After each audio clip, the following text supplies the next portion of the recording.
बरोबर आलं लक्षात.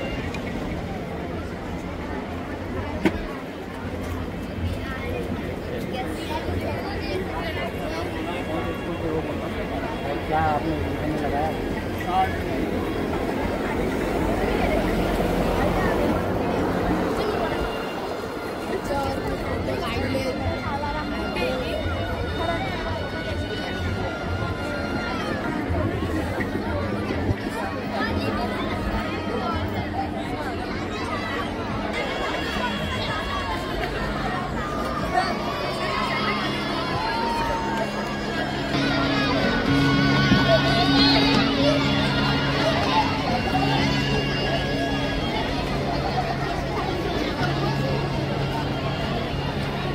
दरवर्षी आम्ही विद्यार्थ्याच्या कलागुणांना वाव मिळावा या उद्देशाने आम्ही वैज्ञानिक प्रदर्शन घडवत असतो.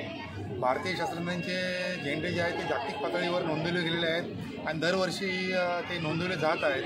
तर डोंबिवली कल्याणमधून सुद्धा पुढच्या भारतीयाचे जे काही वैज्ञानिक असतील मोठमोठे त्यामध्ये कल्याण डोंबिवलीमधले सुद्धा वैज्ञानिक नक्कीच असतील आणि त्यांच्या कुठेतरी सुप्त गुणांना वाव मिळावा आणि त्यांच्या काही नवीन नवीन आयडियाज असतात त्या कुठेतरी इतर लोकांसमोर पुढे यावा या उद्देशाने आम्ही दरवर्षी वैज्ञानिक प्रदर्शन घडवत असतो.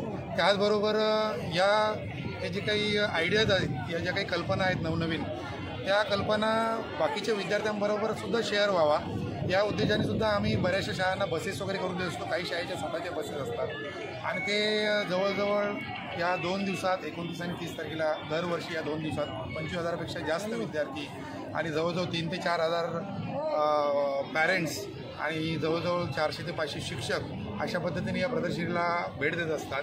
तर मी आमची तुमच्या प्रसारमाध्यमांच्या द्वारे विनंती सर्वांना की हे विनामूल्य प्रदर्शन आहे आणि जास्तीत जास्त तुम्ही याचा लाभ घ्यावा जेणेकरून तुमच्या पाल्यांना त्याचा पुढे जाऊन नक्कीच उपयोग होईल.